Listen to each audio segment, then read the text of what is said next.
Hello दोस्तों, आप सभी का आलोक विद साइंस में स्वागत है।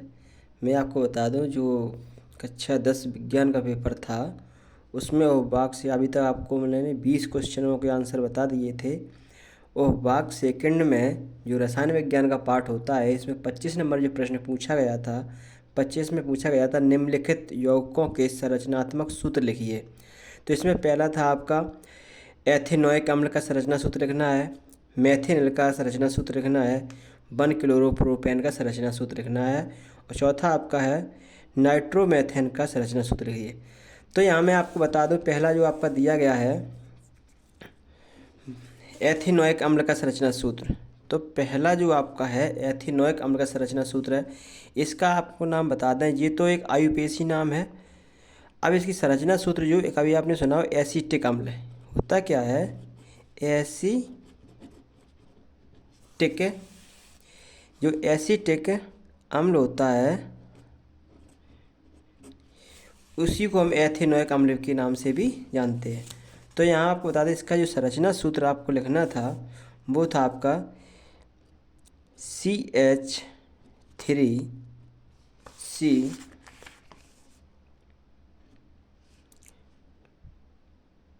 डबल बॉन्ड OH, इतना आपको लिखना था। ये हो गया एथेनोइक अम्ल का संरचना सूत्र। एथेनोइक अम्ल, ये एथेनोइक अम्ल का हो गया संरचना सूत्र। दूसरा आपका दिया गया है मेथेनल, जो दूसरा आपका दिया गया है मेथेनल, इसका संरचना सूत्र की बात करें तो इसे जानते हैं फॉर्मेल्डिहाइड के नाम से। आपने देख सुना हो फॉर्मेल्डिहाइड,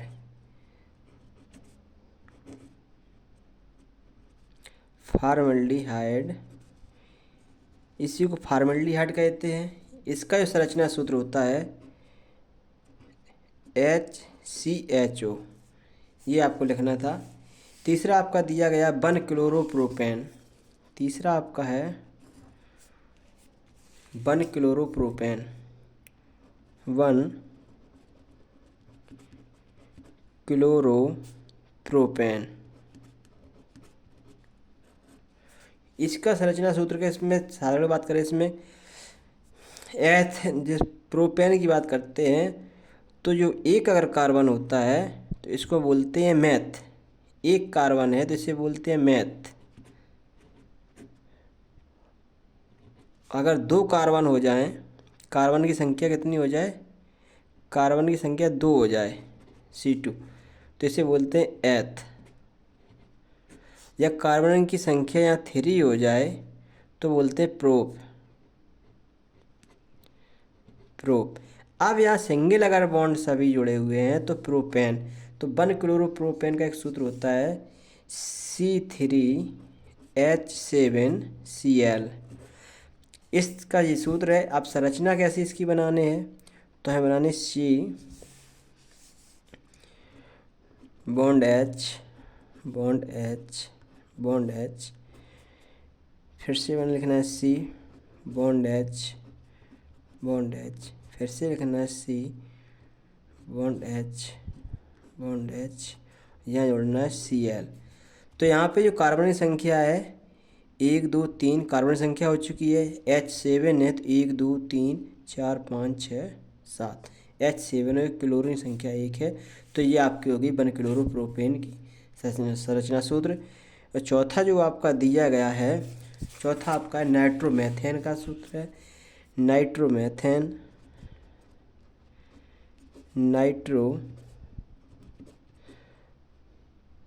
नाइट्रोमेथेन आपका हो गया। अब जब नाइट्रोमेथेन की बात करते हैं तो इसका होता है C बॉन्ड H लिखना है, इधर भी H लिखना है, बॉन्ड लगा के N जोड़ना है, और यहाँ डबल बॉन्ड से हम O जोड़ेंगे या सिंगल बॉन्ड से हम O जोड़ेंगे। यानी कि इसका जो सूत्र होता है यहाँ में बता दें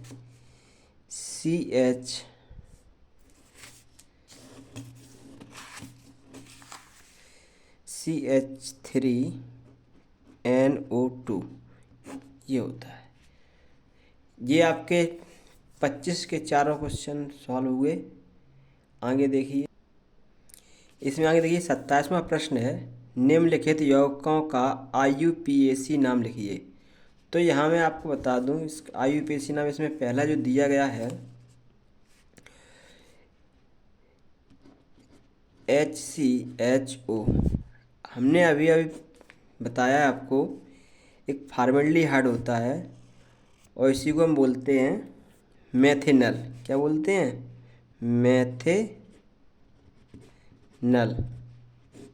मेथिनल बोलते हैं। इसकी संरचना सूत्र होता है इसका, ये IUPAC नाम होता है मेथिनल। इससे पहले इसकी संरचना बना चुके हैं। इसके बाद नेक्स्ट प्रश्न है, ये ए वाला था तो इसका मेथिनल आंसर आ गया।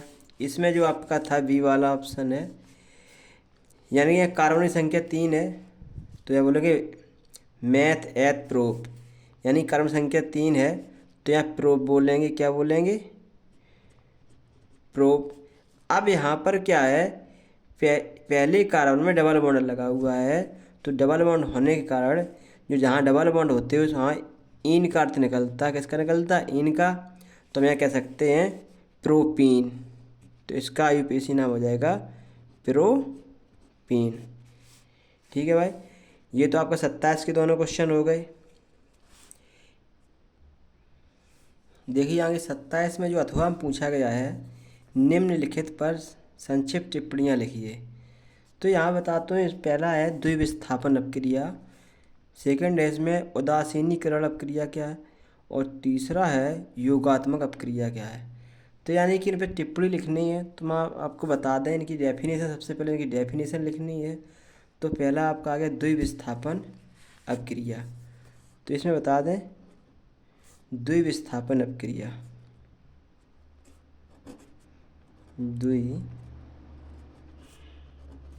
द्विविस्थापन अभिक्रिया।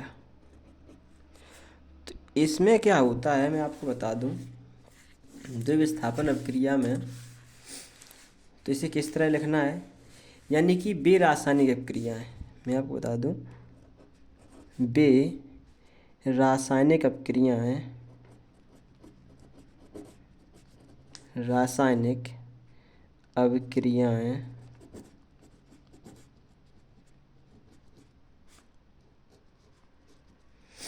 जिनमें अबकारी पदार्थों के, जिनमें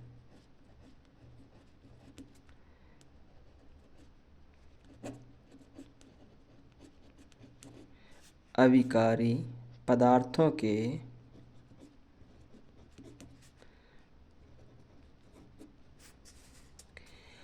अणुओं में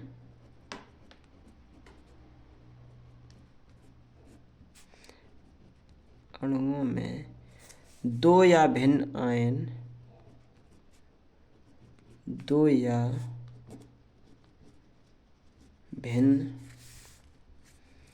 आयन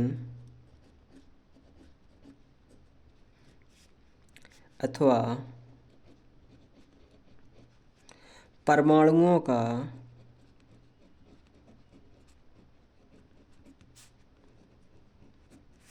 समूह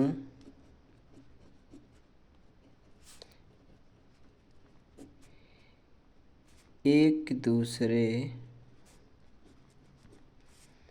को प्रतिस्थापित कर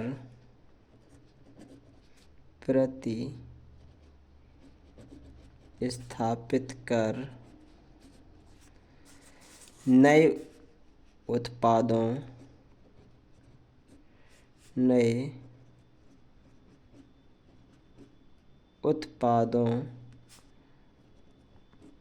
का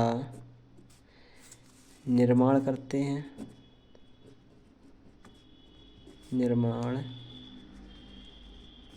करते हैं।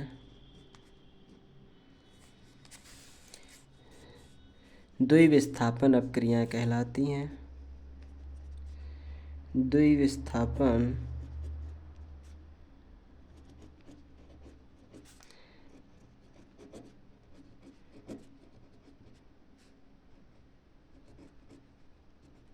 अपक्रियाएं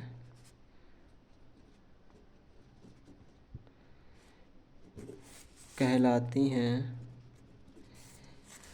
तो ये आपकी होगी डेफिनेशन। इसमें आपका एग्जाम्पल जो है, एग्जाम्पल देखिए, जैसे HNO3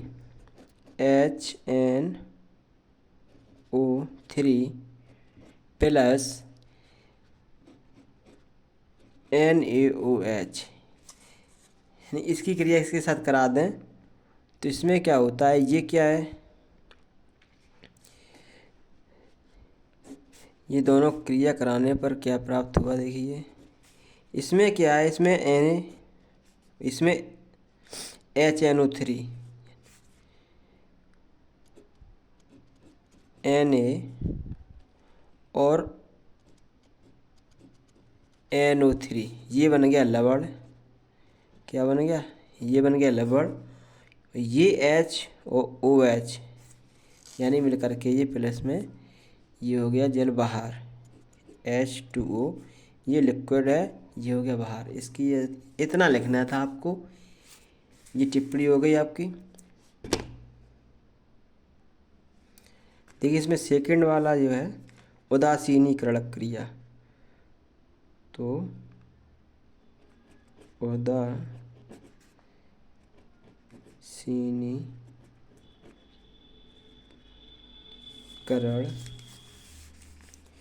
अभिक्रिया।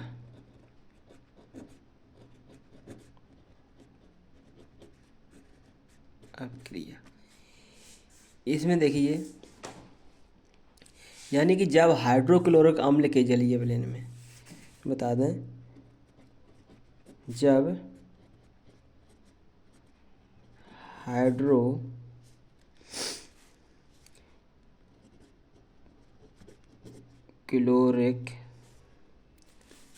अम्ल के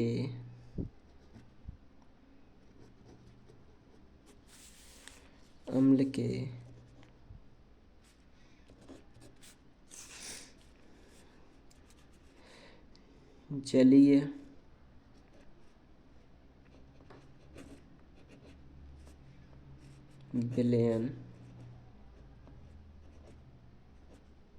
विलयन में सोडियम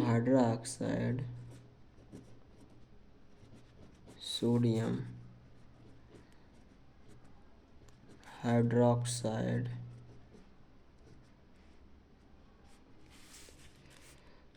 का जलीय विलयन मिलाने पर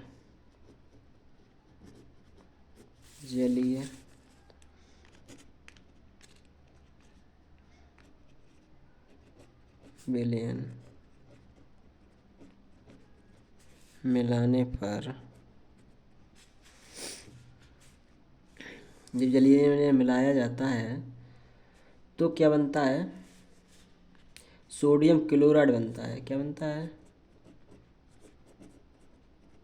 सोडियम क्लोराइड तथा जल बनता है।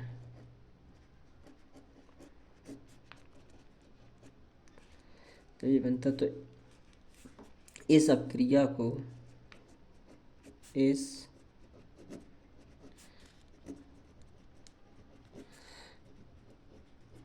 अभिक्रिया को उदासीनीकरण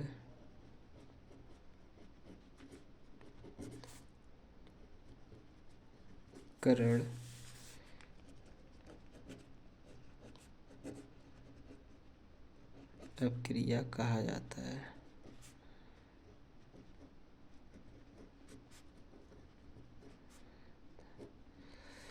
जैसे एग्जाम्पल इसका देखिए, इसमें क्या है, हाइड्रोक्लोरिक अम्ल, यानी इसमें हम हाइड्रोक्लोरिक अम्ल ले लें HCl, ये हो गया आपका हाइड्रोक्लोरिक अम्ल, प्लस अब इसमें कह रहा है सोडियम हाइड्रोक्साइड, यानी कि NaOH मिला दिया। जब NaOH मिला दिया तो आपका क्या बनेगा, इसमें क्या है, जलीय अम्ल मिलाने पर सोडियम क्लोराइड तथा जल बनता है, यानी कि NaCl बना प्लस H2O, ये जल निकल गया, ये NaCl निकल गया। तो ये अपक्रिया हो गई आपकी उदासीनीकरण अपक्रिया। तीसरा आपका है योगात्मक अपक्रिया। योगात्मक अपक्रिया, योगात्मक अपक्रिया। तो योगात्मक अपक्रिया क्या है, इसी को हम कहते हैं संयोजन अपक्रिया। हम इसे या करके लिखते हैं संयोजन अपक्रिया। मान लीजिए इसी को कहते हैं संयोजन अपक्रिया, अभिक्रिया। तो ये मान लीजिए संयोजन अपक्रिया और योगात्मक अपक्रिया एक ही बात है। तो इसकी जो डेफिनेशन होती है बता दें, ऐसी अपक्रिया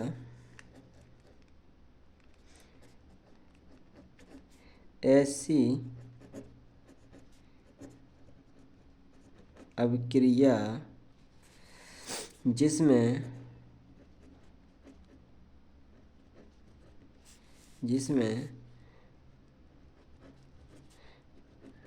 दो या दो से अधिक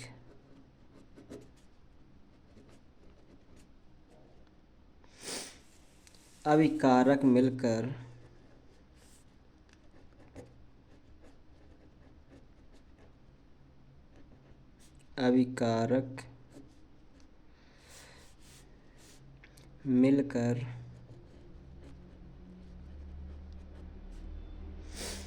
एकल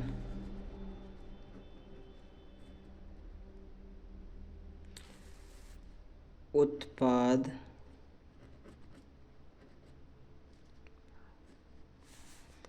का निर्माण करते हैं,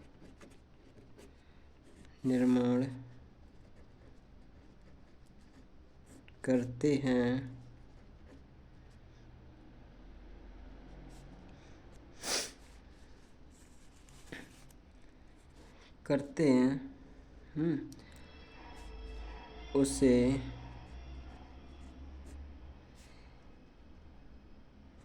योगात्मक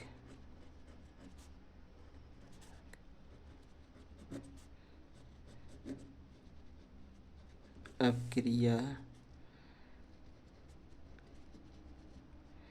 कहते हैं।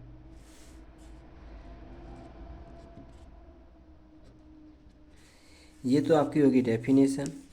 अब इसका एग्जाम्पल देख लीजिए। एग्जाम्पल में क्या है,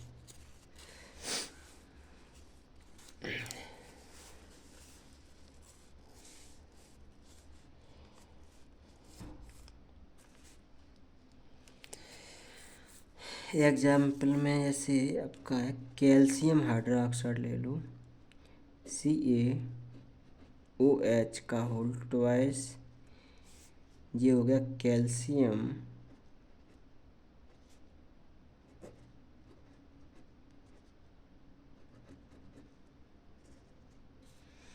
हाइड्रोक्साइड,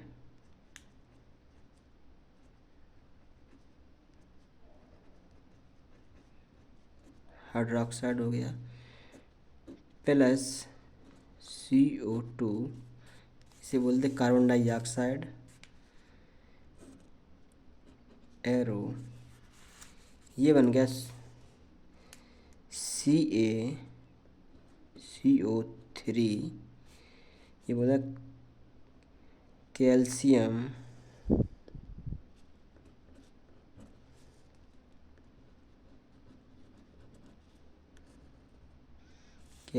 कार्बोनेट,